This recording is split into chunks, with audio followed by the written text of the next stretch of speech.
Boom, boom, boom, boom. I'm back. My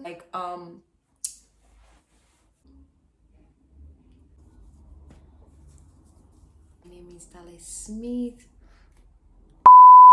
Hi guys, welcome back to my channel. Yeah, I'm so excited to be here today. My channel has been growing, guys. Thank you so much for sticking with me. Thank you my old subscribers, thank you my new subscribers. I really do appreciate every one of you. Today with another video. Please do not forget to like, subscribe, comment, share, and just support the girl. Today's video is going to be about my travel process, everything I did to get to Canada. Is going to be in this video, and it's going to be in 3 parts. I have the first part is going to be the general, everything you kind of need to know. The second part is going to be my admission process, and then the third part is going to be my visa process. So it's gonna be a long ass video. That's why I'm kind of breaking it down. So do well to just access whichever one you need to know about. You can always get to the admission video if that's the one you need, or the visa process video, or the general one. So yeah, without further ado, let's get right into the video.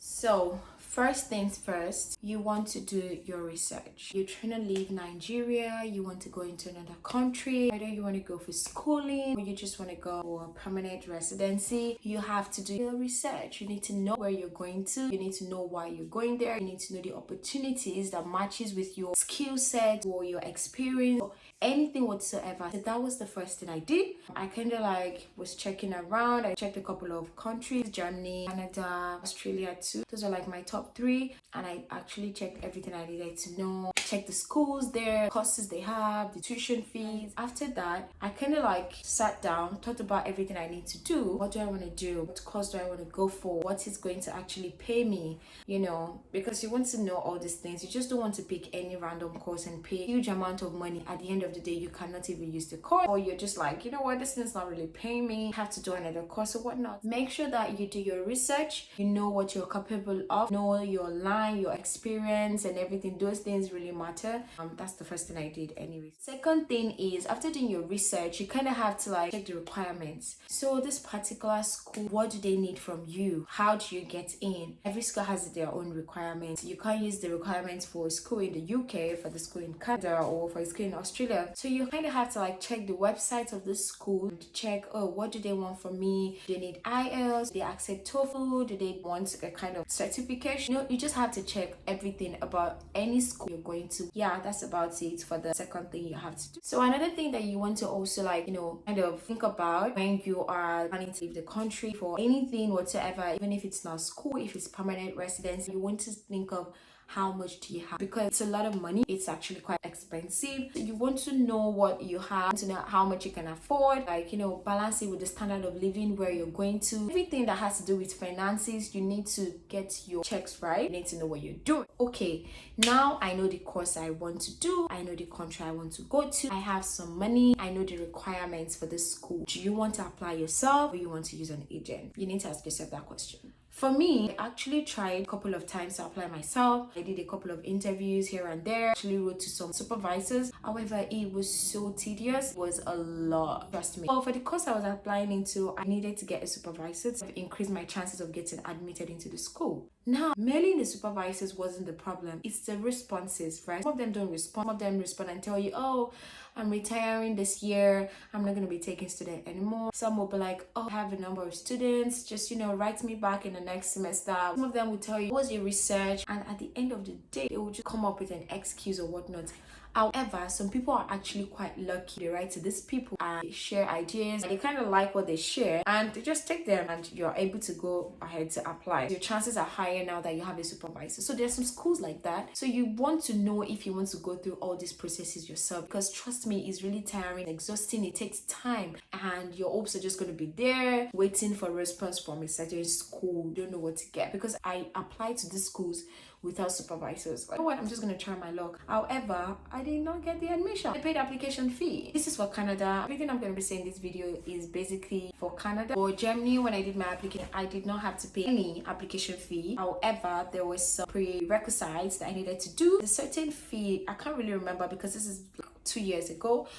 There were some things you have to like do. It's like an eligibility for you to apply to any school in Germany for a specific period of time. I think it's like a 10 years, 5 years kind of thing. So you pay, you can go ahead to apply to any school. Also have to mail all your documents. They want it in paper form. I had to send that to them. That's Germany's own. So I applied to 3 schools. I didn't get admission in 2, but I got past stage in 1. So the first stage was to submit or whatever and let them check your documents. The second stage was more or less like an interview, ask you questions about your project, about the course you're trying to do, give you probably like a test. In my own case, they gave me like a multiple question on the interview. I wasn't prepared for that. I didn't know that was what the assessment would be about. It threw me off balance. It was more of chemical equation, asking me to recognize sugars on the spot, like fructose, diphosphate, so I'm like, the fuck?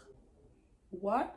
So all of this story brings me back to the fact that you want to go through all of that stress by yourself, or you just want to outsource this whole thing to an agent. So I think for the last thing you need to do in this general talk is, after deciding whether you want to outsource your application process to an agent or you want to do it yourself, you're going to be doing it yourself. There's a lot of stress involved. Are you ready?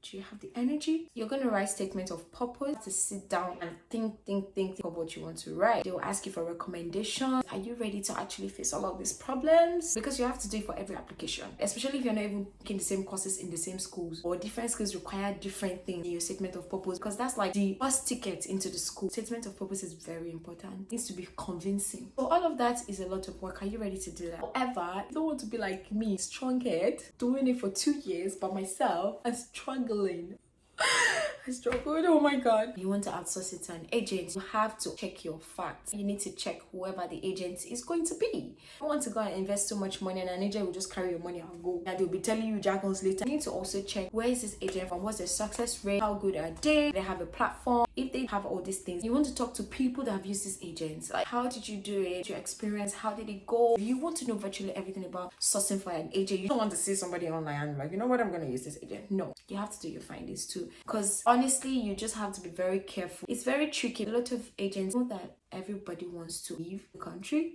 They want to get a better education or better life. So they kind of like give you lie at some point, and you not having enough information, you probably will just fall into the trap.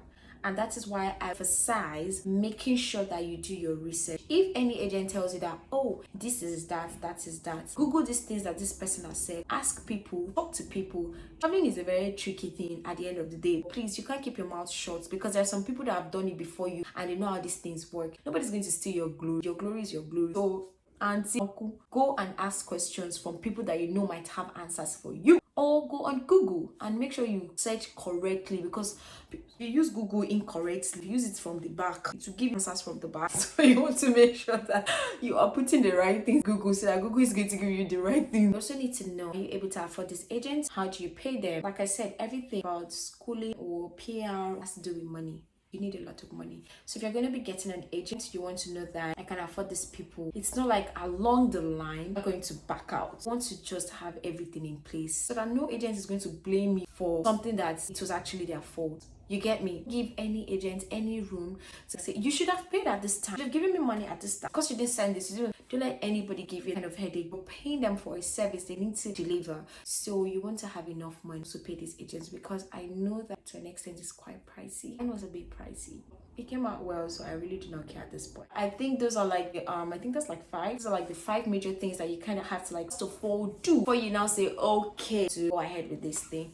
So I'm done with the first part of this video. I'm going to move to the second part, which is going to be somewhere on my channel. So yeah, to this guys, please do not forget to subscribe, like, comment, and share this video with anybody and everybody that you feel might need this. All right.